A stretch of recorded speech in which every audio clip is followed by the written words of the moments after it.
kama ilivyoandikwa na haina budi kutimia. Justus Mhelela nipo tena kwenye maiki kuhakikisha ninakuletea mtazamaji wangu tamthilia nzuri kwa lugha ya tafsiri ya Kiswahili kabisa.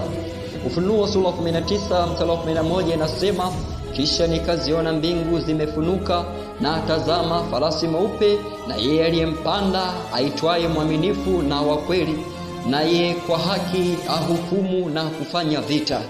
Nabii unatimia sawasawa na Mathayo isemavyo, na yatawatuma malaika zake pamoja na sauti kuu ya parapanda, nao watawakusanya wateule wake toka pepo nne, toka mwisho huu wa mbingu mpaka mwisho huu.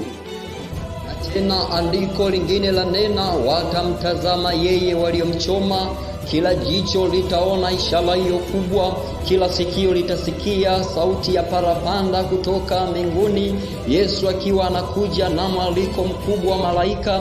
Hakuna mtu atakayesimuliwa wala kuhadithiwa, maana wote watamwona Yesu akija na nguvu pamoja na utukufu mwingi kutoka juu mawinguni, nguvu zikimzunguka, nguvu na uweza wa ajabu. Mng'ao wake utawashangaza na kuiacha dunia pasipokuwa na majibu. Wasomi hawatakuwa na majibu, wala wakuu wa nchi hawataweza kutafakari swala hilo, maana kila mmoja atashangaa, maana kila mmoja atamuuliza mwenzake ni nini kile, lakini hakuna atakayemjibu, maana kitakachokutokea kitashangaza fahamu nyingi za watu. Na katika matukio yaliyowahi kutokea katika dunia hii, ili ni moja ambalo lilokubwa na la kushangaza, ambalo halikuwahi kutokea tangu kuumbwa kwa misingi ya ulimwengu, wala hata sasa halijatokea bado, na badala yake halitokuwepo tena.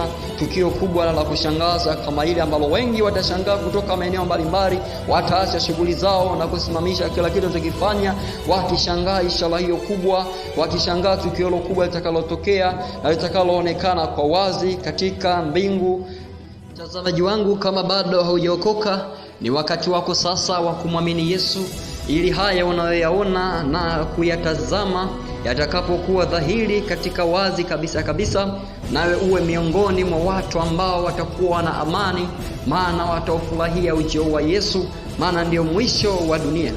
Haya ni makaburi ya watu wote waliokufa, na wote waliokufa watafufuka, kama ilivyoandikwa ya kwamba bali kawatoa wafu waliokuwamo ndani yake, na mauti na kuzimu zikawatoa wafu waliokuwamo ndani yake, wakahukumiwa kila mtu kwa kadiri ya matendo yake.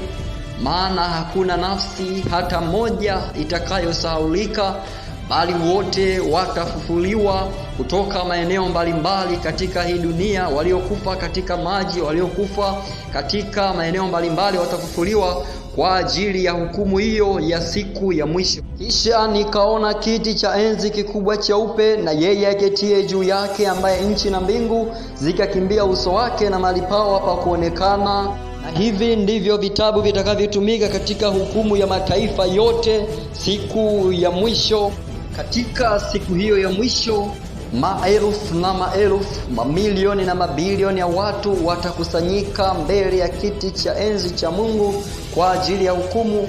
Ndipo maandiko yanavyosema ya kwamba, nikawaona wafu wakubwa kwa wadogo wamesimama mbele ya kiti hicho cha enzi, na vitabu vikafunguliwa, na kitabu kingine kikafunguliwa ambacho ni cha uzima, na hao wafu wakahukumiwa katika mambo hayo yaliyoandikwa katika vile vitabu, sawa na matendo yao ambayo waliishi hapa duniani.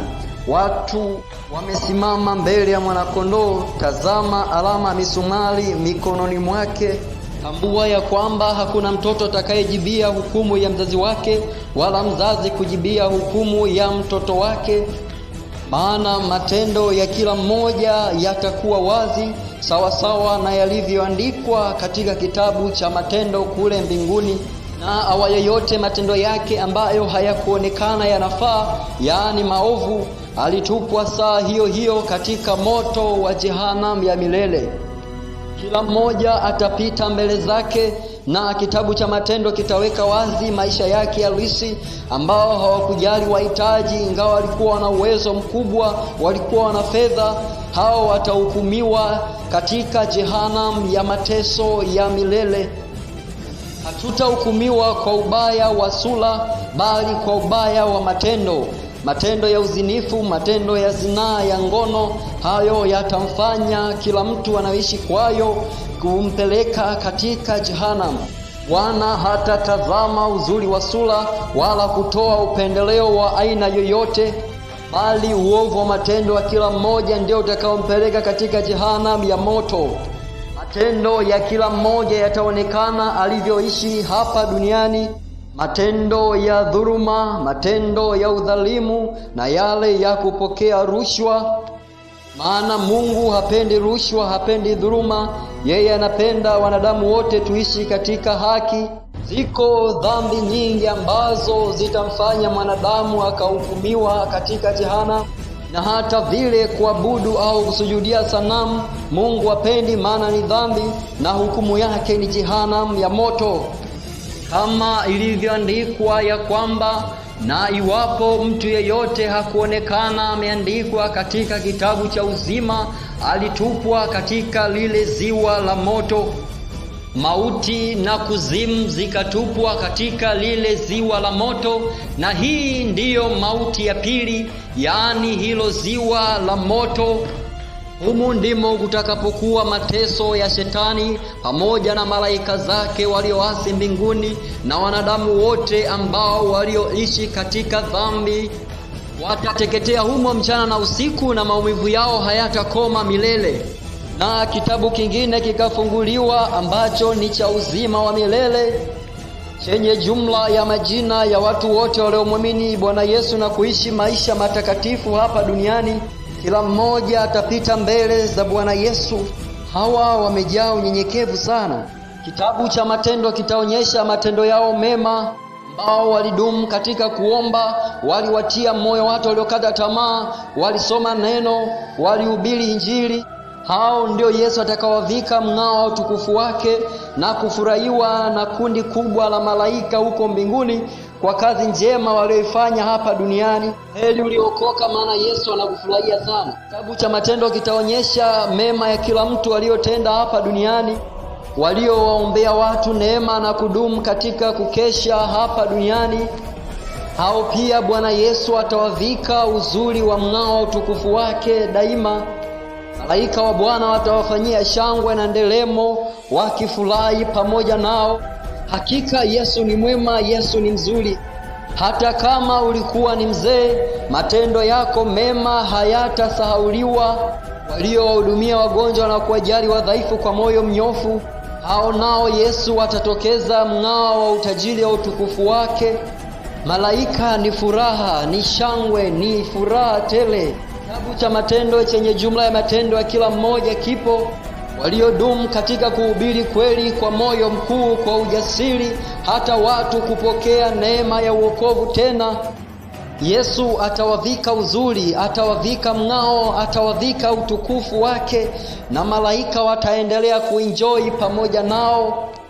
Uko sambamba nami Justus Mhelela, ninaendelea kukuletea tamthilia hii nzuri. Hawa ndio watakatifu ambao Bwana matendo yao anawaonyesha walifanya nini, walitenda nini, waliwajali waliodhulika, hawakuwapita, hawakuacha. Hawa ndio wote ambao Yesu atawakirimia mng'ao wa utukufu wake. Ni wakati wa kuokoka sasa, ni wakati wa kumpokea Yesu. Kutana na watumishi wa Mungu wapakwa mafuta wa Bwana. Hao watakuongoza katika yote ya kupasayo, ili uwe miongoni mwa watu wenye tumaini la uzima wa milele katika Kristo Yesu. Tazama, maskani ya Mungu ni pamoja na wanadamu, naye atafanya maskani yake pamoja nao, nao watakuwa watu wake, naye Mungu mwenyewe atakuwa pamoja nao. Neema ya wokovu inapatikana sasa. Mpokee Yesu awe Bwana na Mwokozi wa maisha yako, ili uweze kuishi pamoja naye katika uzima ule wa milele. Nami nikauona mji ule mtakatifu Yerusalemu mpya ukishuka kutoka mbinguni kwa Mungu, umewekwa tayari kama bibi harusi aliyekwisha kupambwa kwa mumewe. Kwa wale walio malinyi, kutana na mchungaji Askofu Obedi Mhelela wa kanisa la TAG. Atakuongoza katika yote ya kupasayo ili uweze kuishi katika tumaini hili lililokuu. Justus Mhelela, naendelea kuchapa mawimbi kuhakikisha ninazidi kukutaarifu habari za tumaini hili kuu lililo zuri na tukufu, ya kwamba kama bado hujaokoka, hakikisha sasa unaokoka kwa kumwamini na kumkiri Yesu kuwa ni Bwana na Mwokozi wa maisha yako, ili uwe mmojawapo miongoni mwa watu wenye tumaini la kuwa warithi wa uzima wa milele katika Kristo Yesu wa Mungu Baba kule mbinguni. Inawezekana unapookoka au ulipookoka, ndugu walikutenga, maisha yakawa magumu, changamoto zilikuzidia, rafiki zako walikukataa, na hali ya wokovu kwako ikawa ni ngumu, ikawa ya shida.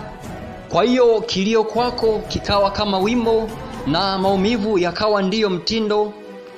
Sikia sasa nikutie moyo katika neno la Bwana.